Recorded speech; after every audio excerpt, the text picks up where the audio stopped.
Hello and welcome to the inaugural edition of The Edit here at PA360. As you can see from my name badge, my name is Tom Ellis, Editor of Professional Advisor, and I've been hosting the event today, and I'm here hosting The Edit in this bubble as well. The Edit is your concentrated dose of PA360, so if you came to the event and you want to relive it, then you can watch this and see how it goes. Or if you didn't have time to come along and you're curious about what happened, then this is a good episode to show you what's been going on here today. And I should tell you that this episode of The Edit is brought to you by the Sustainable Investment Festival. The Sustainable Investment Festival is the only UK event that brings together professional people from across the finance world and helps them make a positive impact on nature, society and the planet. If you want to know more and get tickets, I'm sure there'll be a link below here somewhere. Brilliant, let's do this. I'm joined today by Tim Sargisson and Keith Churchhouse. I hope you're both well. Thank you for coming on for PA360 today and for joining me in the bubble. So Gillian Hepburn spoke about intergenerational wealth earlier, and to you, Tim, first, how are you kind of implementing intergenerational wealth transfer strategies with your advisors at the moment? Well, I agree with Gillian that it's a massive opportunity for the advice profession. As a business, we have two key concerns about how we implement any strategy around this. The first is that a lot of advisors struggle to understand how to engage with the next generation, the younger generation. Obviously, they're much more focused on using technology as a way of delivering information advice. So we need to work very closely with our advisors to how they deal with that challenge. The other challenge, which again is a very real one for us, and I think probably across the profession, is numbers of, dare I say, aging advisors who are more interested in how they exit the profession rather than worrying about bringing the next generation of clients into their business. So again, we see that as a somewhat short-sighted approach, and because clearly you're building value in your business if you are looking to appeal to the younger generation. But at the moment, we're still very much at the start of that journey, both in terms of how advisors more effectively use tech, but at the same time understand the value of really engaging in a meaningful way with the younger generation. Keith, how do you think, especially with the pandemic accelerating the use of technology, how has that kind of affected how you run your firm? So first of all, we had a lockdown strategy for our technology, and we were delighted that in locking down within 2 hours we were refunctioning. So the technology worked, but it needs updating all of the time. You've got to keep on the process. You've got to keep an annual strategy going, and you've got to look outside the bubble to actually say, how can we engage further with clients? The simple use of Zoom. We now have a Zoom room in our office. If you said that 3 years ago, I wouldn't have known what you were talking about. But the reality is Zoom, MS Teams, all of these things. What's the next? We've got to keep evolving, and we've got to keep in contact with our clients, both younger and older. And if we embrace technology, we'll be fine. From that point, in terms of evolving, how is the delivery of financial advice going to change with technology, do you think? Well, picking up on the point that Keith made, is you cannot run a successful advice business without great technology. In fact, I go so far as to say you can't run any business now without great technology. And the problem that we've had as a profession is there's been a lack of really good end-to-end sort of soup to nuts type technology, back offices talking to front offices and putting out some really good, meaningful information and reports to clients. We're now seeing some great solutions, and we wouldn't have been able to scale up Sandringham and recruit the numbers of advisors if we hadn't had great technology. It would be absolutely critical to the way that we deliver our service front and centre to clients. And any business that thinks it can continue to run without really good tech, I'm afraid it's pie in the sky stuff. The point about COVID is obviously, I've said for many years, advisors need to stop wasting time going to see clients who don't want to see them. No, the idea that you need to keep going and seeing a client every year is just ludicrous. If you can deliver a really good solution for your clients and update your clients using tech, that's all the client really wants. And I think the work that Heather Hopkins has done at Next Wealth in terms of calling out some of this and saying, look, listen to what the client's saying. They don't need to see you. They just want to have information little and often. Again, is reshaping the way that we deliver our service, and that's a positive thing in my view. Absolutely. Communication, all of the time. But that doesn't necessarily mean sat in front of the client. It can be in whatever format it is. Newsletter, old and new technology works. Newsletter, some want it in paper, some want it electronically. Fund values, apps, you name it. But that doesn't necessarily mean that you have to be sat in front of them. Yeah. If you want to look and see what's in your bank account and see all the transactions, you'll go online and it'll report it accurately, balanced to the last penny. You expect that. And people should expect that now of their financial advice firm, that they can log on at any time and get a complete report of everything they've got, balanced to the last penny. That's the very minimum now that clients would expect, not a paper document sent out 2 weeks after the event, perhaps bits missing and something not quite right.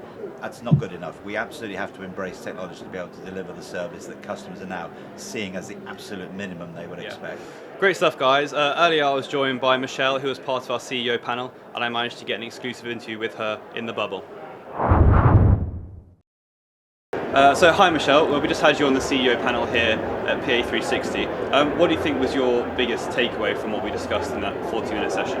I think for me it's just the amount of change that's going on in the market at the moment. I think the fact that the UK has got a growing consumer need for help with making decisions around investments and choices around homes and insuring their families. So we have just got such a big ask in terms of making sure that we can connect with the community in a way that's relevant for them. So, and I think the advice community is up for it, but we are facing into increasing regulation and cost pressures, and that makes it really quite hard for some business owners to understand what the strategy they should take is. And the upcoming regulation, Consumer Duty, came up on stage. Is that a lot of work for you at the moment? Yeah, I think it's a lot of work for us, for companies like us, professional services organisations that support advisors, but also for the advice community. But it's worth noting that Consumer Duty actually affects everyone in the supply chain. So not only are you needing to look at your own processes and understand the value and the communication for customers, but also people that you interact with in terms of supporting that to the customer at the end of the day. And I guess our concern is it's a very short time frame to implement, and that just is another thing to do when there's already so much to take on board. What do you think is the kind of biggest risk on that front? From a PE-backed position. Consolidation generally in the market. Consolidation, I think, making sure that UK consumers have access to choice, that you don't end up with a situation where it's just a few big players. I think we support variety. And making sure that there's whole of market opportunities in terms of propositions that are available. So, at the moment we're not seeing a problem in that way, but it's very early days for some of the PE money that's coming in. And I think really, really important is that any of the investors understand the regulatory burden and expectation that's on them, particularly around making sure that, customers get good outcomes. Day-to-day compliance, I think that's becoming a much bigger burden for advisor firms. Yeah, I think compliance is compliance isn't a bad word. Keeping safe is really important. Making sure that the services that you do get the right outcomes is really important. But when that, if you're looking at your company outlay, when that trebles in terms of levies and fees, when it's increased in terms of FOS cases, and when you need to invest more in understanding regulation and deciphering it, and then investing in data to be able to give you the answers to be able to evidence, then you have to start to say, that there has to be a right balance. And the worst case scenario is that it just erodes the margins and it becomes unaffordable for advice firms. That isn't what we want to see. So we definitely at Sesame Bankhall Group want to help advisors navigate this complexity of regulation much more safely and help them look at what technology can bring in efficiencies that save real time to enable them to focus on the important thing, which is talking to their customers. Great, thanks for that. Next up we have another person from our CEO panel, Mark Scanlon, who's going to join me in the moment. But now I want to get out on the conference floor and speak to some of our delegates.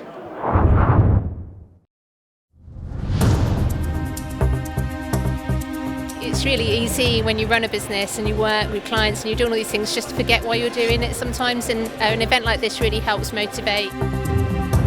It was quite interesting to meet the guys from Blackfinch, the fund managers.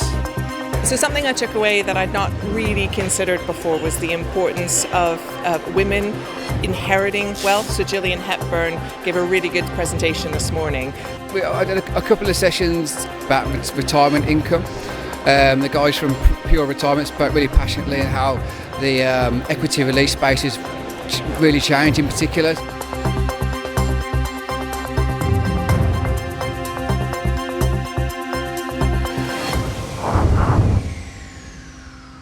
Well, thank you for joining me here, Mark. And we just came from our 40-minute keynote CEO panel at the beginning of PA360 here. What are the general views on the growing consolidation in the advice market at the moment? Yeah, I guess I'm probably more positive towards it than negative in my outlook. I've been involved in private equity businesses in the past. I've seen the kind of model and the way that they operate. And I think really there's been a bit of a vacuum from a point of view of having singular large advisory businesses in the UK with the absenteeing of the providers in that market. So I think that there has been a gap or a vacuum in that I think pulling together businesses into single units who will then perhaps concentrate on particular technologies that make the business better, make the industry better, who bring capital to be able to invest in that kind of thing. I think at this point of development, I think it's a good thing. I think it does bring it together. There are the caveats. There is the worry that things go rogue, people chase profit instead of good customer outcomes. I think that's very well managed from a point of view of the oversight models that we have in the UK. So I'm less concerned about that. And if that consolidation brings capital into our industry to be able to invest and consolidate, I think that's pretty good. I said on the stage, I don't think it's a forever thing, and maybe the consolidators will consolidate themselves. Yeah. But you could see some pretty significant businesses emerging in the UK in an advisory capacity that become household names and are known in our country, where people will gravitate towards them, and hopefully that helps with the advice gap. I know you touched on technology there. How do you see technology changing financial advice as we move forward? Do you see things like hybrid advice come into effect? Do you see costs and fees coming down for clients? How do you see technology kind of affecting the day-to-day workings of advice? Well, I think technology, the ability for technology to make things simpler, quicker, easier, and more accurate, I think is huge.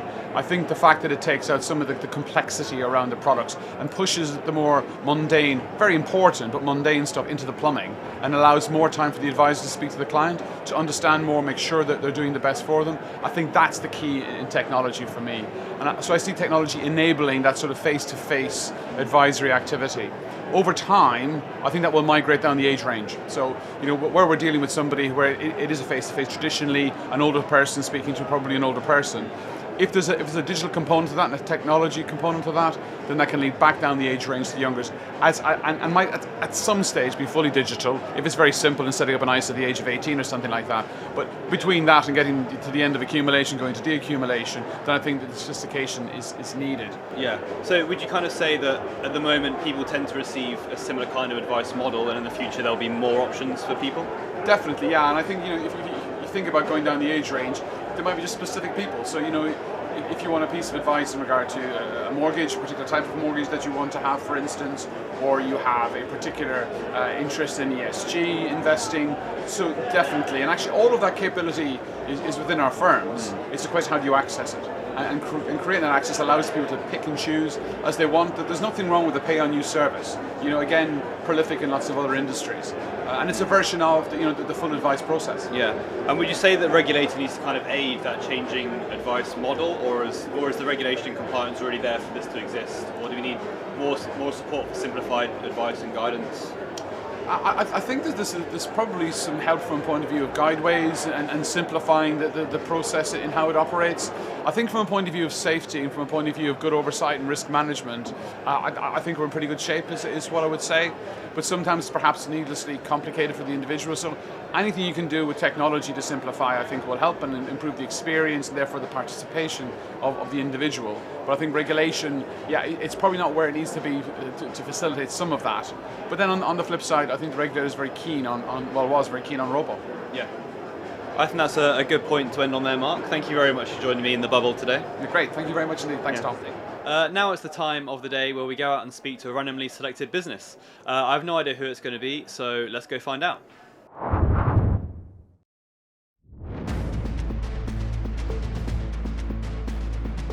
so I'm Harry Clough. I'm here with Octopus Investments. We specialise in the tax-efficient investment space, so like sort of market leaders in that, whether it's VCTs, EIS, BPR.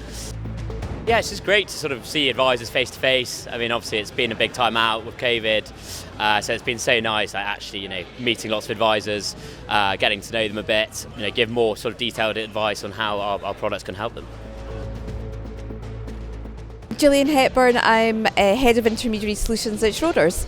Well, Schroder Investment Solutions is a really important part of our business, so we run a set of model portfolios and multi-asset funds for advisors who want to partner with an investment manager for some or all of their investment proposition. We have great conversations with advisors that come and engage with us, and that's always worth it. We hear about what are their problems and challenges and how can we help. We get a real sense of some of the concerns that advisors have, what are the hot topics for them, what keeps them awake at night, and that's really important to us in terms of what we want to do to help support advisors in their business. Welcome to the bubble, Charlie. Tim and Keith have gone to go get a coffee and get stuck into the conference. So there's been a lot of conversation about private equity and greater consolidation in financial advice today. Where do you see the independence of advice going, and what do you think about this private equity money coming into the profession? I mean, it's been a huge process, hasn't it? We've been asking advisors over the last year how many approaches they've had for their business or their book of business if they're self-employed, and it's about 75% that say they've had at least 3 people seriously try to buy their book over the last year, make a serious attempt at it. So that's an enormous number. I think what it does is it for the advisors running businesses, I think it's a source of huge distraction. Because you want to focus on building something out, but you've always got this thing in your mind of kind of what's next. Is there some magic pot of money that I can't access yet that I need to get to? The bigger question for me, though, than the kind of impact on the industry is, has it actually, when you really get down to it, has it actually helped clients? There's an argument for it. There's an argument for kind of vertical integration and consolidation, which is that it drives value for money. But again, when we survey IFAs, we found about 2/3 say to us that in general they think consolidation has led to worse outcomes for the underlying clients, and they say that's because there's less individual advice being given, and that that's obviously potentially shoehorning into investment solutions run by the consolidators. That's a massive number. I mean, if 2 in 3 advisors think that this trend, which is probably the biggest trend in our industry, is not helping clients, I think we've got to sort of ask some questions of ourselves really about what we're doing. What do you think about the potential of product providers buying up more IFAs and perhaps using that as kind of distribution? Do you think that's a trend that's going to come in from private equity? Yeah, it's definitely a trend that is going to keep going. Often we see what happens in the UK follow what happens in the US, and this was really what was taking place 10 years ago. All the power shifting from people who make funds to people who have the underlying relationships with clients, and therefore the people who make funds buying them all out. The actual amount of private equity money coming in right now, though, has been just extraordinary. Hundreds of millions of pounds being committed. The fly in the ointment, though, for private equity is that it's very easy to get good private equity funding for your projects when interest rates are very, very low. It gets much harder when interest rates will rise. So I think you could sort of say that whilst it's been an extraordinarily fast process of consolidation over the last couple of years, you've had these multiple approaches for any kind of business, really.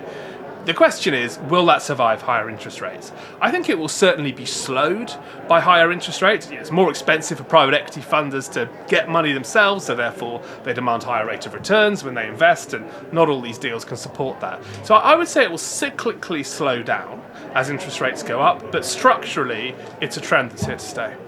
And what kind of confidence do you have in the future of financial advice? Where you're sat, you work with a select few IFAs as an investment manager. How confident are you that these kind of firms can continue to exist while all this money comes in? Fundamentally, the biggest challenge they have, and I think this is what as an industry we need to address, is how do you get really talented people into independent advisory businesses? So we know that the big consolidators, they've got a plan, they've got big academies, they're very joined up systems to bring graduates in and hopefully also people coming back to work into advice, because it can be a great second career for people if maybe they've gone off to have children or something and they want to come back in. Great thing to do.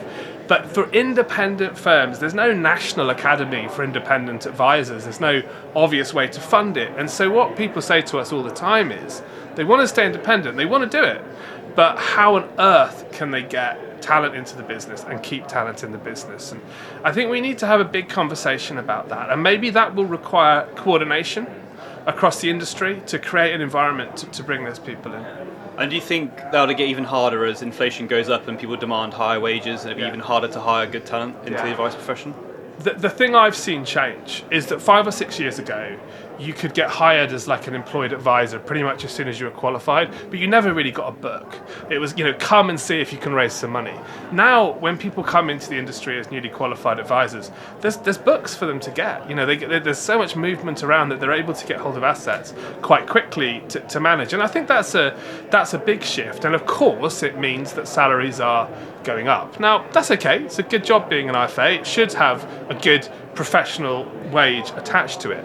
The problem is that if you're a small firm and you take, say, one person on, it's a big bet for you.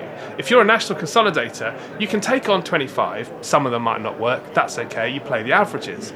So it's that thing of how do you help independent firms attract talent? How do you help them defend their pricing point so that they can afford to bring talent in? And how do you help them structure the incentives for those advisors over the long term so they've got good reasons to stay in independent firms?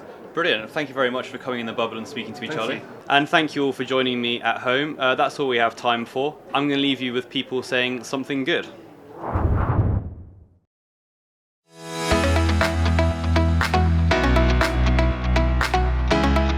I'm a terrible, unabashed extrovert, and I love spending time with people, sharing ideas, and it's great to be back in person and being able to do that again. Having a wide range of subjects, choosing whether it's going to be your business kind of situation or consumer or regulation, the fact that you can pick and choose, it's all positive. The take home is to be able to put my clients at rest, that yes, it may be pretty rough at the beginning, but things will definitely come back to normal. I haven't been to a session where I haven't picked up something and thought, yeah, that's really useful.